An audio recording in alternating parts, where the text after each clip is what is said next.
오늘은 내가 고등학교 때 왕따 당했던 얘기랑 그 다음에 시간이 너무 길어지지 않으면 그게 사회에 나와서 어떤 식으로 결과가 바뀌게 됐는지에 대한 얘기를 좀 하려고 하는데, 고등학교 때 왕따였어. 왕따? 은따? 은따보다는 강도가 조금 강했으니까 왕따였을 것 같기는 해. 그러니까 어떤 거냐면 점심시간에 같이 밥 먹을 사람 찾기가 되게 힘들었고, 그 다음에 자율적으로 자리를 배치를 해서 앉으면 하나 둘 앉다가 내 옆자리가 항상 비어있는, 와, 지금 생각해도 그때 그 기분은 유쾌하지는 않았던 것 같아. 자리가 하나씩 차오는데 내 옆자리가 계속 비어있는 그 느낌, 뭔가 선택받지 못하는 그 기분은, 뭐 사실 자기가 아무리 뭐 잘나고 뭐 해도, 뭐 나는 솔로 이런 데 나갔는데 0표 선택받으면 다들 멘붕 오고 난리 나는데, 그걸 일상생활에서 항상 그런 일을 겪는다는 게 사실 쉬운 일은 아니었지. 그래서 원인을 좀 생각을 해봤거든. 근데 몇 가지가 있었던 것 같아. 처음 생각이 드는 거는, 잘난 척을 해서 그렇지 않을까? 라는 생각이 들어. 그럼 잘난 척의 정의는 뭔지 한번 생각해 보면, 잘난 척은 내가 얘기하는 의도가 불순해야 잘난 척인가? 그러니까 얘한테 정보를 전달한다기보다는 내가 막 자랑하려고 하는 목적이면 잘난 척인가? 근데 내 의도는 나밖에 모르잖아. 상대가 모를 거 아니야. 그 다음에 빈도가 너무 잦으면 잘난 척인가? 내가 막 아는 얘기를 너무 자주 하는 게 잘난 척인가? 혹은 상대가 원하지 않은 정보를 내가 막 던지는 건 잘난 척인가? 뭐 이런 기준점들이 생각이 나는데, 지금 생각해보면 그런 것 같아. 그냥 나는 내가 알고 있는 거를 그냥 자랑하고 싶었던 것 같아. 내세우고 싶었던 것 같아. 근데 인티저들이 어릴 때부터 책도 많이 읽고 그러다 보니까 뭐 아는 게 진짜 어떻게 보면 상식이나 이런 게 좀 되게 많잖아. 뭐 초등학교 3학년 때 막 발표 시간에 뭐 역지사지를 해야 된다라는 뭐 말을 하고, 뭐 막 강 이름 이런 거 막 애들 모르는 거 맞추고 이러면서, 와, 내가 다른 애들보다 이런 걸 많이 알고 있구나, 막 되게 자부심도 느끼고 이랬을 거잖아. 근데 그 잘난 척이라는 게, 내가 아까 빈도 얘기를 했잖아. 그런 생각은 들어. 내가 1000개를 알고 있어. 그 중에서 뭐 한 10개를 말한 거야. 그럼 내가 뭐 한 1%를 얘기를 한 거잖아. 근데 그냥 내가 느끼는 일반인이라면 좀 이상하긴 한데, 어쨌든 뭐 그냥 인티저가 아닌 사람들을 봤을 때 학교 때도 그랬고 사회 때도 그랬고, 걔들이 뭔가 하나 알고 있을 때 막 엄청 더 잘난 척 하는 걸 나는 느꼈거든. 내가 뭐라도 하나 알았을 때는 막 그걸 엄청 자랑하는 걸 느꼈어. 그럼 난 그런 생각이 든 거지. 아, 내가 잘난 척 빈도가 높은 건지, 아니면은 얘들이 지금까지 할 말이 없어서 안 했던 건지. 왜냐면 얘들은 자기 아는 거 하나 나왔을 때 막 엄청 난리치면서 막 잘난 척을 했단 말이야.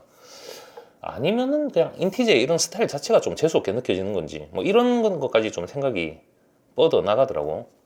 그냥 두 번째는, 그 인티제가 생각하는 어떤 논리성과 합리성이 만족되지 않는 상황이었다고 생각을 해. 성인들 사이에서도 뭐 그렇지만, 그 당시에 어떤 고등학생의 어떤 수준, 레벨이라는 게, 솔직히 나는 그러니까 뭐 되게 웃기는 얘기인데, 내가 왕따를 당하기도 했지만 내가 그들을 왕따시키기도 했어. 뭐 이게 되게, 뭐 조조가 했던 그 유명한 얘기 있잖아. 뭐 세상이 나를 저버리게 하진 않겠다. 내가 세상을 저버릴지언정 세상이 나를 저버리지는 하지 않겠다. 뭐 이런 얘기를 하는 게 비슷한 것 같아. 나도 걔들을 따시킨 거거든, 어떻게 보면. 뭐 반 뒤 앉아가지고 한문 시간에 되게 중요한 질문인 것처럼 막 손을 들어가지고 선생님한테 질문을 하는데, 복숭아가 한자로 백도냐 황도냐 이런 걸로 싸우다가 막 질문하고 이러더라고. 그런 게 좀 약간 그냥 수준차가 좀 느껴졌어.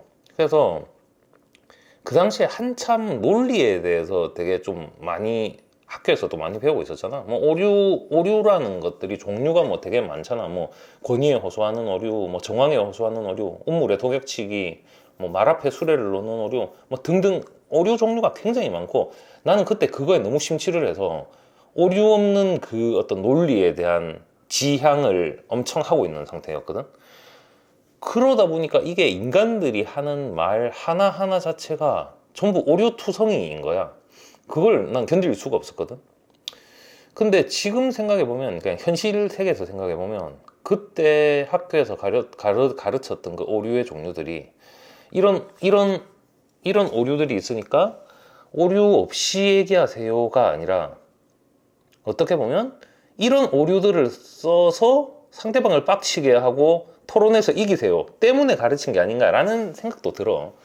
뭐 정치 얘기를 해도 그렇잖아. 뭐 약간 인티제 특성상 약간 나는 중도 보수, 중도 우파 정도에서 물론 젊을 때는 좌파 성향도 좀 있을 것 같고 그런 뭐 어떤 좌파 우파 뭐 이런 걸 떠나서 그냥 모두까기 인형이 되기 굉장히 쉽다고 생각하거든. 왜냐면 합리적이나 논리적이지 않은 거에 대해서는 까고 싶으니까. 근데 내가 예를 들어서 한쪽 정권을 옛날에 깠어. 그러면 반대편에서 너 반대편 지지자 아니냐 뭐 이렇게 할 거고 지금 내가 또 정권을 까. 그럼 또 반대편에서 너 그쪽 지지자 아니냐 이런 거 뭐 정황에 호소하는 오류잖아. 그 다음에 얼마 전에 뭐 양두구육 이랬더니 뭐 개고기 얘기가 막 나오고 아이씨 고사성어가 뭐 비유를 하는 건데 뭐 그 개고기 양 얘기가 왜 나와. 이것도 전형적인 논점 일탈의 오류인 거잖아. 근데 현실은 그렇게 돌아가더라는 거지. 그러니까 누가 얼마나 더 오류를 잘 사용해서 상대를 빡치게 만드느냐 뭐 이렇게 다수로 그런 어떤 말도 안 되는 걸로 얼마나 몰매를 잘 치느냐 뭐 이런 싸움이 현실에서는 벌어지고 있다는 거지. 그러니까 내가 늘 생각하는 게 논리보다 더 상위에 있는 게 정확 논리고 그 다음에 그것보다 더 상위에 있는 게 집단 논리고 그것보다 더 상위에 있는 게 힘의 논리고 뭐 물론 집단이 힘을 가지니까 비슷한 얘기일 수도 있겠는데 내가 뭐 힘의 논리, 집단 논리라고 했지만 그게 논리냐라는 거에서는 또 이견이 있을 수 있겠지. 나는 그건 논리라고 생각하지 않지만 관용적으로 논리라는 말을 붙이긴 하지. 그래서 이게 내가 고등학교 때 왕따 당했던 이유? 뭐 그런 얘기를 좀 하다 보니까 지금 6분, 7분 넘어가면 사람들이 안 봐. 인티제는 조금 더 길게 볼 수도 있을 것 같은데 뭐 1분짜리 쇼츠가 나오는 마당에 이거 7분 끊어야겠어. 나중에 회사 얘기는 따로 얘기할게.